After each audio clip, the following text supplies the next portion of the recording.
கன்னிராசி நண்பர்களே, புதனின் ஆதிக்கத்தில் பிறந்த உங்களுக்கு குரு பகவான் பாதகாதிபதியாக வருகிறார். எங்கிருந்தாலும் உங்களுக்கு தொந்தரவு தரக்கூடிய கிரகமாக அவர் இருக்கிறார். ஆனால் கடந்த ஓராண்டு காலமாக உங்களை கசக்கி பிழிந்தெடுத்தார்.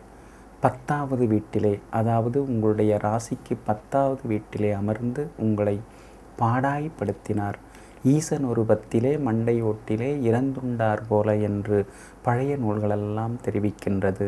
அந்த அளவிற்கு உங்களுக்கு பரிதவிப்புகளையும் ஏமாற்றங்களையும் இழப்புகளையும் இந்த குரு பகவான் ஏற்படுத்தினார். அவ்வப்போது நீங்கள் அவமானங்களை எல்லாம் சந்தித்தீர்கள். குடும்பத்திலும் உங்களை யாரும் மதிக்கவும் இல்லை, உங்களை யாரும் புரிந்து கொள்ளவும் இல்லை. மாடாக உழைத்து ஓடாக தேய்ந்தும் அந்த உழைப்பெல்லாம் விழலுக்கு இறைத்த நீராகத்தான் போனது. உழைப்பு ஒரு பக்கம், ஆனால் உயர்வு மற்றொருக்கு போய் சேர்ந்தது. எத்தனையோ இன்பங்கள் பெற வேண்டிய நீங்கள் அல்லல் பட்டீர்கள், அவஸ்தைப்பட்டீர்கள். எல்லா வகையிலும் உங்களுக்கு துன்பங்களும் துயரங்களும் தான் தொடர்ந்து கொண்டே இருந்தது. கடந்த ஓராண்டு காலத்திலே எதிலும் நிம்மதி இல்லாமல் கொஞ்சம் கொஞ்சம் பைத்தியம் பிடித்தார் போலவே நீங்கள் அலைந்து கொண்டிருந்தீர்கள்.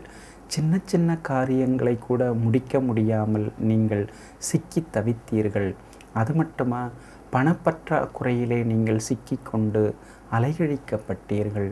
அது மட்டுமல்லாமல் கடன் பிரச்சனையாலும் நீங்கள் சிரமங்களை அனுபவித்தீர்கள். தவறே செய்யாமல் நீங்கள் குற்றவாளியாக்கப்பட்டீர்கள்.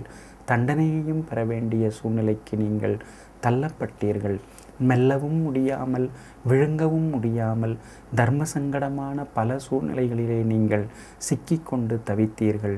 இப்படி அடுக்கடுக்காக உங்களுக்கு அனைத்து விதமான துன்பங்களையும் துயரங்களையும் கொடுத்து கொண்டிருந்த குரு பகவான் இப்போது லாப வீடான 11வது வீட்டிலே நுழைகிறார். 13/6/2014 முதல் 4/7/2015 வரை உங்களுடைய ராசிக்கு 11வது வீடான லாப வீட்டிலே அமர்ந்து உங்களுக்கு யோக பலன்களை தர இருக்கிறார். இனிமேல் உங்களுடைய எல்லா முயற்சிகளும் பலிதமாகும். தடைகளெல்லாம் கொஞ்சம் கொஞ்சமாக நீங்கும். தடுமாற்றங்களும் விலகும். நீங்கள் யதார்த்தமாக பேசியதையெல்லாம் சிலர் வில்லங்கமாக எடுத்துக்கொண்டார்களே, அதற்கு தவறான கருத்துக்களெல்லாம் சொன்னார்களே, அந்த நிலை மாறும். இனிமேல் எல்லா வகையிலும் நீங்கள் தெளிவாக பேசுவீர்கள். மற்றவர்கள் உங்களை தவறாக புரிந்து கொள்வதற்கு வாய்ப்புகளையும் நீங்கள் தரமாட்டீர்கள். அது மட்டுமல்லாமல் தெள்ளத் தெளிவாக திட்டமிடுவீர்கள். குழம்பிய மனதிலே ஒரு தெளிவு பிறக்கும். அது மட்டுமல்லாமல் தடுமாற்றமும் நீங்கும். உங்களுடைய பேச்சிலும் எழுத்திலும் செயலிலும் ஒரு விதமான தீர்க்கமான முடிவுகளெல்லாம் வெளிப்படும். கணவன் மனைவிக்குள் ஈகோ பிரச்சனையால் பிரிவுகள் ஏற்பட்டது. ஒருவருக்கொருவர் பேசாமலேயும் இருந்தீர்கள். ஒரு வீட்டிற்குள்ளேயே இருந்து கொண்டு ஒருவருக்கொருவர் பேசாமல் ஒரு நிழல் யுத்தமே நடந்து கொண்டிருந்ததே, அந்த யுத்த நிலையெல்லாம் இனிமேல் மாறும். சந்தேகத்தாலும் பிரிந்தீர்களே, ஒருவருக்கொருவர் புரிந்து கொள்ள முடியாதபடி, புரிந்து கொள்ளுதல் இல்லாதபடி சில உறவினர்களும் நண்பர்களும் உங்களுக்குள் பிரச்சனைகளையும் பிரிவினைகளையும் உண்டாக்கினார்களே, இனி உங்களுக்குள் பிரிவினைகளை ஏற்படுத்தியவர்களை நீங்கள் ஒதுக்கி தள்ளுவீர்கள். நல்லவர்களை மட்டும் நீங்கள் சேர்த்து கொள்வீர்கள். பிரிந்திருந்த கணவன் மனைவி இனி ஒன்று சேர்வீர்கள். மகிழ்ச்சி உண்டாகும். அடுத்தடுத்து கால்வலி, கழுத்து வலி, முதுகுவலி என்றெல்லாம் பலவிதமான நோய் நொடிகளால் நீங்கள் பாதிக்கப்பட்டீர்களே, அந்த பாதிப்புகளிலிருந்தும் இனிமேல் உங்களுக்கு விடுதலை கிடைக்கும். பெரிய நோய்களெல்லாம் இருப்பது போன்று சில மருத்துவர்களே உங்களை குழப்பினார்களே, அந்த குழப்ப நிலை மந்த நிலையெல்லாம் இனிமேல் மாறும். நோய் நீங்கும். அழகும் ஆரோக்கியமும் இனிமேல் அதிகரிக்கும். அது மட்டுமல்லாமல் முகப்பொலிவு கூடும். பல நேரங்களில் நீங்கள் சோர்ந்து வாடி வதங்கி இருந்தீர்களே, அந்த நிலை மாறி இனிமேல் முகத்திலே ஒரு மலர்ச்சி உண்டாகும். பேச்சிலேயும் உங்களுக்கு ஒரு நகைச்சுவை உணர்வெல்லாம் வந்து சேரும். காசு பணம் எவ்வளவு வந்தாலும் எடுத்து வைக்க முடியாதபடி செலவுகள் அடுத்தடுத்து வந்ததே, அது மட்டுமல்லாமல் சிலருக்கு வாக்குறுதி தந்துவிட்டு அதை நிறைவேற்ற முடியாமல் சிக்கி தவித்தீர்களே, அந்த நிலை இனிமேல் மாறும். குடும்ப வருமானம் இனிமேல் உயரும். சொன்னபடி கைமாற்றாக வாங்கியிருந்த பணத்தை எல்லாம் இனிமேல் தந்து முடிப்பீர்கள்.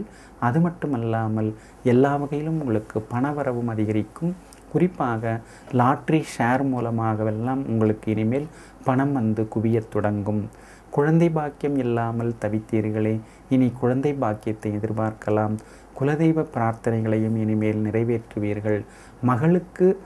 மகளிருடைய ரசனைக்கேற்ப நல்லவரன் அமையாமல் எல்லாம் தட்டி தட்டி தள்ளி தள்ளி போனதே, இனிமேல் நல்லவரன் அமையும். எல்லோரும் மெச்சும்படி திருமணத்தை சிறப்பாக நீங்கள் நடத்துவீர்கள். மகனுக்கும் நல்ல வாழ்க்கை துணை அமையும். பிள்ளைகளால் இருந்து வந்த பிரச்சனைகள் தீரும். பிள்ளைகளால் கௌரவமான ஒரு சூழ்நிலை, சமூகத்திலே அந்தஸ்தெல்லாம் ஒருபடி உயரும். இந்த ஓராண்டு காலம் உங்களுக்கு அருமையாக இருக்கும். இனிவரும் ஓராண்டு காலம் இனிமேல் அருமையாக இருக்கும். அக்கம் பக்கம் வீட்டார் கூட உங்களை சரியாக புரிந்து கொள்ளாமல் அவர்களுடனும் உங்களுக்கு கொஞ்சம் சண்டை சச்சரவுகளெல்லாம் இருந்ததே, அந்த சண்டை சச்சரவெல்லாம் இனிமேல் நீங்கும். அக்கம்பக்கம் வீட்டார் இனிமேல் உங்களை புரிந்து கொள்வார்கள். உங்களுடைய சுயநலமற்ற போக்கையும் உங்களுடைய தியாக உணர்வையும் புரிந்து கொண்டு மீண்டும் உங்களிடம் நல்ல விதத்திலே பழகுவார்கள். வேலை கிடைக்காமல் தவித்தீர்களே, வேலை கிடைக்காமல் போனதனால் வீட்டில் உள்ளவர்களால் நீங்கள் மதிக்கப்படாமல் போனீர்களே. உறவினர்கள் நண்பர்கள் கூட உங்களை ஏளனமாக பார்த்து நகைத்தார்களே, இனி அந்த நிலை மாறும். 10ஆம் இடமான உத்தியோகஸ்தானத்தை விட்டு குரு பகவான் விலகி லாப வீட்டிலே நுழைவதனால் புது வேலை கிடைக்கும். உற்சாகம் அடைவீர்கள். தன்னம்பிக்கை உண்டாகும். தாழ்வு மனப்பான்மையால் நீங்கள் தவித்தீர்கள். அந்த தாழ்வு மனப்பான்மை நீங்கும். எதிர்மறை எண்ணங்களால் அலைகழிக்கப்பட்டீர்கள். கனவு தொல்லையாலும் நீங்கள் நிம்மதியை இழந்தீர்கள். அந்த நிலையெல்லாம் இனிமேல் படிப்படியாக மாறும். கௌரவமும் அந்தஸ்தும் இனிமேல் ஒரு படி உயரும். உங்களுடைய ராசிக்கு தைரியஸ்தானமான 3வது வீட்டை குரு பகவான் பார்க்க இருப்பதனால் அடிமனதிலே இருந்து வந்த பயம் நீங்கும். தைரியம் பிறக்கும். தன்னிச்சையாக சில முக்கிய முடிவுகளெல்லாம் இனிமேல் எடுப்பீர்கள். இளைய சகோதர வகையிலும் உங்களுக்கு உதவிகளெல்லாம் கிடைக்கும். 5வது வீட்டை குரு பகவான் பார்க்க இருப்பதனால் பிள்ளைகளால் மகிழ்ச்சி உண்டு. எல்லா வகையிலும் முன்னேற்றமும் உண்டு. விலகியிருந்த நண்பர்கள், நெருங்கிய உறவினர்களெல்லாம் இனிமேல் வலிய வந்து பேசுவார்கள். உங்களுடைய ராசிக்கு 7வது வீட்டையும் குரு பகவான் பார்ப்பதனால் கணவன் மனைவிக்குள்ளே அந்யோன்யம் அதிகரிக்கும். தாம்பத்தியம் இனிக்கும். கூடா பழக்க வழக்கங்களிலிருந்தெல்லாம் இனிமேல் விடுபடுவீர்கள். அதோடு மட்டுமில்லாமல் இறைவன் மீது நம்பிக்கை வரும். பக்தி மார்க்கத்திலேயும் இனிமேல் நீங்கள் செல்லத் தொடங்குவீர்கள். புண்ணிய தலங்களுக்கும் நீங்கள் சென்று வருவீர்கள். இனிமேல் உங்களுக்கு எல்லாமே நல்லது நடக்கும். வியாபாரத்தை பொறுத்த வரைக்கும் புது முதலீடெல்லாம் தைரியமாக செய்யலாம். பழைய பிரச்சனைகளெல்லாம் தீரும். கடைக்கே செல்ல முடியாமல் இருந்தீர்களே, அந்த நிலை மாறும். இனி ஆர்வமாக தொழிலை விரிவுபடுத்துவீர்கள். புது முதலீடும் செய்வீர்கள்.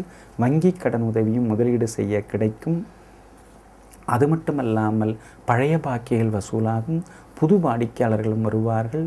புது வாடிக்கையாளர்களை மேலும் கவர்வதற்கு சில சலுகை திட்டங்களை எல்லாம் அறிவிப்பீர்கள். பழைய வாடிக்கையாளர்களாலும் பயனடைவீர்கள். உணவு, குடி வகைகள், மருந்து வகைகள், கட்டிட உதிரி பாகங்கள், வாகன வகைகள், கல்வி தொடர்பானவைகள் மூலமாக லாபம் இனிமேல் உங்களுக்கு கொழிக்கத் தொடங்கும். அதேபோல் சந்தையிலும் நீங்கள் மதிக்கப்படுவீர்கள். சங்கத்திலும் பெரிய பதவிகள் கிடைக்கும். உத்தியோகத்திலே நீங்கள் படுபயங்கரமாக அலைகழிக்கப்பட்டீர்கள். ஏனென்றால் கடந்த ஓராண்டு காலமாக 10ஆம் இடத்திலே உட்கார்ந்து தான் உங்களை பாடாய்படுத்தினார். உத்தியோகத்திலே நீங்கள் பலவிதமான அவமானங்களை எல்லாம் சந்தித்தீர்கள். ஏமாற்றங்களை சந்தித்தீர்கள். நியாயமாக கிடைக்கக்கூடிய சம்பள உயர்வு, பதவி உயர்வு, சின்ன சின்ன சலுகைகள் கூட உங்களுக்கு தரப்படாமல் நிர்வாகம் மறுத்தது. அந்த நிலை இனிமேல் மாறும். வேலை சுமை நீங்கும். இனிமேல் அதிகாரிகளால் மதிக்கப்படுவீர்கள். தடைபட்டிருந்த உங்களுடைய பதவி உயர்வு, சம்பள உயர்வெல்லாம் கிடைக்கும். அது மட்டும் இல்லாமல் உத்தியோக சம்பந்தமாக வழக்கு தொடுத்தவர்களுக்கெல்லாம் உத்தியோக சம்பந்தப்பட்ட வழக்கிலே நல்ல தீர்ப்பும் வெற்றியும் கிடைக்கும். இந்த ஓராண்டு காலம், இனிவரும் ஓராண்டு காலம் உங்களுக்கு உத்தியோகத்திலே பொற்காலமாக இருக்கும். மாணவ மாணவிகளே, மறதி நீங்கும். வகுப்பறையிலும் நீங்கள் சரியாக கவனம் செலுத்தாமல் இருந்தீர்கள், அந்த நிலை நீங்கும். நல்லவர்களின் நட்பு கிடைக்கும். படிப்பிலே ஆர்வம் உண்டாகும். வகுப்பாசிரியரின் பாராட்டும் கிடைக்கும். கன்னிப்பெண்களே, உங்களுக்கு இருந்து வந்த தாழ்வு மனப்பான்மை விலகும். நோயெல்லாம் நீங்கும். சோம்பல், களைப்பு, சலிப்பு இவற்றிலிருந்தெல்லாம் விடுபட்டு இனிமேல் உற்சாகமடைவீர்கள். எல்லா வகையிலும் உங்களுக்கு ஏற்றமான சூழ்நிலை உருவாகும். உங்கள் ரசனைக்கேற்ப நல்ல வரனும் வந்து அமைவார். உங்களுக்கு எல்லா வகையிலுமே நல்ல விதத்திலே திருமணமும் நல்ல விதத்திலே முடிவடையும். ஆக மொத்தம் இந்த குரு மாற்றம் கடந்த ஓராண்டு காலமாக உங்களுக்கு இருந்து வந்த பிரச்சனைகள், சிக்கல்கள், அவமானங்கள், அவதூறு பேச்சுகள், வேலையில்லா திண்டாட்டம், இப்படி கடன் தொல்லைகள், இப்படி அடுக்கடுக்காக இருந்து வந்த பிரச்சனைகளிலிருந்து உங்களை விடுவிப்பதாகவும், வீடுமனை வேண்டக்கூடிய அமைப்பு, திருமணம், குழந்தை பாக்கியம், பிள்ளைகளால் பெருமை, புது உத்தியோகம் என்று யோகமான பலன்களை தரக்கூடியதாகவும் இனிமேல் அமையும். எல்லா வகையிலும் நீங்கள் எதிர்பார்க்கலாம்.